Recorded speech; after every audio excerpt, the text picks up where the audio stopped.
बहुत ध्यान से समझने वाली बात है।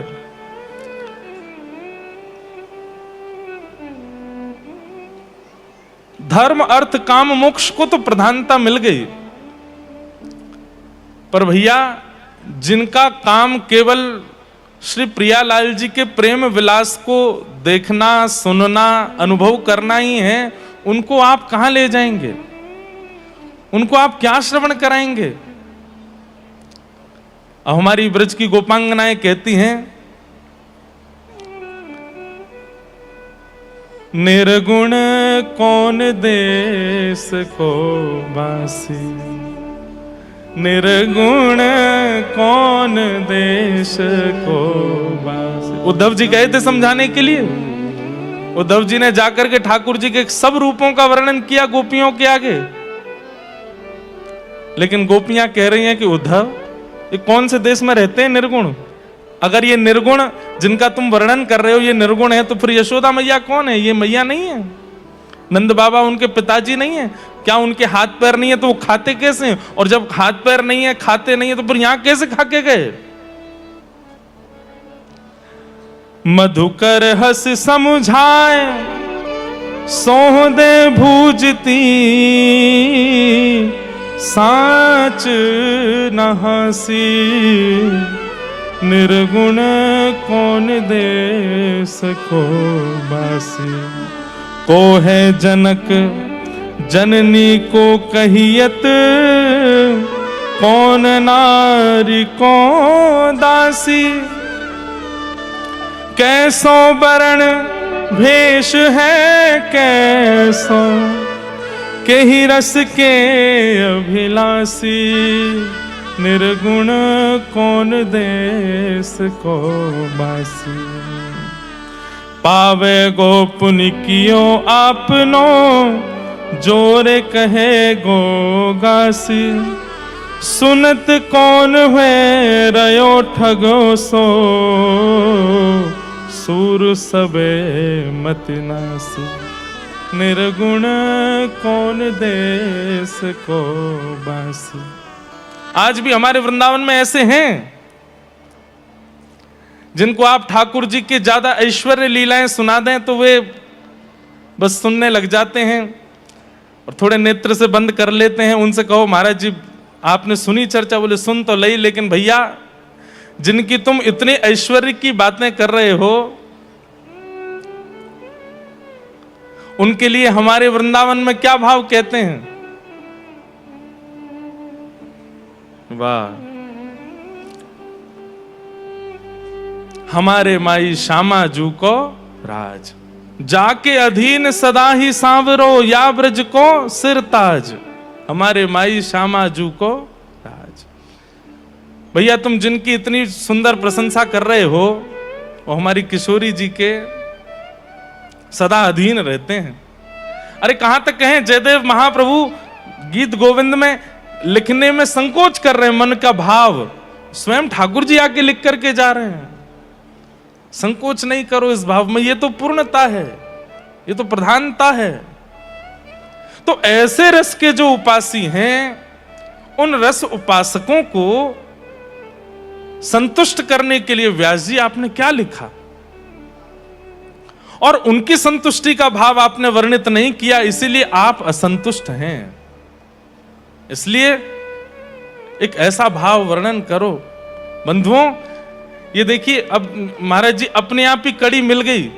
यहां पर नारद जी व्यास जी को समझा रहे हैं और वहां साकेत में श्री प्रिया जी राम जी को समझा रहे हैं कि आप श्री रामानंदाचार्य जी के रूप में प्रकट भये, धर्म की स्थापना करके गए, अपने 12 शिष्यन के साथ आपने सब क्रिया करी हैं, परंतु हमारे रस के विचार नहीं किया आपने। और उस रस का विचार नहीं किया, उनके विस्तार के लिए आपने किनकी स्थापना की? राम जी बोले कि उसके अधिकारी सब नहीं है, तो बोले उसके अधिकारी सबको बनाना भी तो आपको ही पड़ेगा ना। और तभी श्री जानकी जी के हृदय की स्थिति, और वहीं खड़ी हैं श्री चंद्रकला सखी, और जैसी उनकी ओर निहारा है तभी कहा कि भैया अब इस कलिकाल में प्रेम रस की स्थापना के लिए हे श्री चंद्रकला जी आप विराजो। और वही श्री चंद्रकला जी श्री अग्रदास जी के रूप में प्रकट भई हैं। सोचिए, ये बात तो निश्चित है, हमें लगती है कि नारद जी को व्यास जी के पास श्री जी ने ही भेजा होगा। ठाकुर जी तो ज्ञान की चर्चाओं में संतुष्ट हो जाते हैं कि चलो अच्छा है, व्यास जी ने बढ़िया बढ़िया ग्रंथ लिखे, चतुर्वेद लिख दिए, सब आदि कर दियो, पर श्री जी ने ही भेजा होगा नारद जी को, जाओ जाके इनको बताओ, जिससे प्रेम चित्त में प्रकट हो, ऐसी भावना का अब व्याख्यान करें। श्रीमद् भागवत जी के उद्गम का मूल सार क्या है? प्रेम। जिनके श्रवण से, जिनके पठन पाठन से और जिनके श्रवण कराने से श्रोता के चित्त में, वक्ता के चित्त में प्रेम प्रकट हो, वही श्रीमद् भागवत का फल है। ज्ञान के लिए खूब सारे ग्रंथ हैं हमारे हिंदू वैदिक सनातन धर्म में, लेकिन कथा सुनने के बाद यदि कोई व्यक्ति प्रेमी नहीं बना, उसके चित्त में दैन्यता नहीं आई, उसके चित्त में सरलता नहीं आई, विनम्रता नहीं आई, प्रेम नहीं आया, अभी भागवत की कथा सुनी नहीं। ये प्रेम प्रधान है। यहां ठाकुर जी के नित्य लीला, प्रेम लीला को प्रधानता दी है श्री वेद व्यास जी महाराज ने, और उसका चिंतन किया गया, तभी श्री अग्रदास जी महाराज आए, उसका चिंतन किया गया, इसलिए स्वामी श्री हरदास जी महाराज पधारे। आज मन में भाव था कि श्री जिनके स्थान पर हम बैठे हैं, जिन्होंने कृपा करके स्थान हमको प्रदान करवाया है, ऐसे श्री अग्रदास जी महाराज, आज सुबह लीला में भी आप सबने उनका दर्शन किया। मैंने थोड़ी देर के लिए लीला को फोन में खोल के देखा, हमारे पूज्य महाराज जी आज पूरी लीला में बैठे और आज स्वयं स्वामी जी के रूप में विराजमान होकर महाराज जी श्लोक भी गा रहे थे, पद भी गा रहे थे, और मानो ऐसा लग रहा था कि जैसे सीए मनोरंजनी वाटिका में श्री अग्रदास जी बैठे हैं और सामने श्री प्रियालाल जी प्रत्यक्ष लीला कर रहे हैं। जैसी जैसी लीला कर रहे हैं वैसे वैसे श्री अग्रदास जी भाव प्रकट कर रहे हैं। यहां पे ऐसा लग रहा था कि स्वयं श्री अग्रदास जी महाराज के रूप में हमारे पूज्य महाराज जी गा रहे हैं, और महाराज जी बीच बीच में मैं बता रहा था, देख रहा था, तो महाराज जी इशारों कर रहे, ठाकुर जी अब घूमो, अब बैठ जाओ, अब चलो। अब तो आज से वर्षों पूर्व जब श्री स्वामी श्री अग्रदास जी महाराज ने लीला देख करके पद रचनाएं की होंगी, आज ठाकुर जी ने अधिकार दिया, बोले आप बताओ वैसे हम करेंगे, आप आज्ञा करो वैसे हम विराजेंगे। तो हम तो सुबह इतने आनंदित हो रहे थे लीला का दर्शन करके, थोड़ी देरी करी, पर महाराज जी के चित्त का ये प्रेम, बस इसकी थोड़ी बिंदु हम लोगन पे पड़ जाए, हमारा उद्धार वैसे है जाए वो।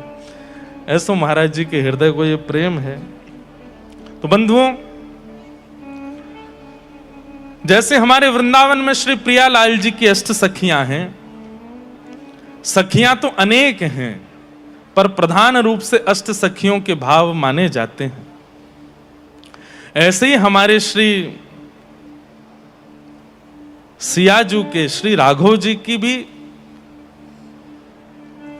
अष्ट सखियां हैं। कल महाराज जी थोड़ा सा वर्णन तो कर ही रहे थे कि जब केली होती है तो फिर कोई एक पक्ष कमजोर ना पड़ जाए, तो श्री चारुशिला सखी जो हैं वो श्री राम जी के पक्ष में चली जाती हैं, और श्री चंद्रकला सखी जी जो हैं वो सीता जी के पक्ष में आती हैं। तो इस भाव से अष्ट सखी उस पक्ष की, अष्ट सखी इस पक्ष की, तो कुल अष्ट सखियां दोनों पक्ष में रहती हैं। ऐसे हमारे श्री वृंदावन कुंज में भी सीता जी के प्रादुर्भाव की कथा तो लगभग सुनी होगी सबने, पर हमारी श्री चंद्रकला जी, किशोरी जी की अग्र अली, प्रधान सखी, और कब प्रगटी हैं? किशोरी जी के प्रादुर्भाव के ठीक 6 दिन बाद, जादना श्री जी की छठी है रही है, छठी उत्सव मनायो जा रहे हो है, वही समय महाराज जी, वैसे तुम बाद में गानो प्रादुर्भाव के, लेकिन एक पद आपके चरणन में निवेदन करनो है। तो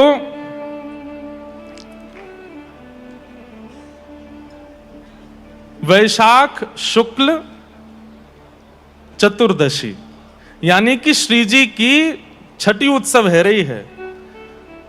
पूरी मिथिला में सब नाच रहे हैं, गा रहे हैं, श्री जानकी जी की बधाई गा रहे हैं, सब लोग आनंदित है रहे हैं।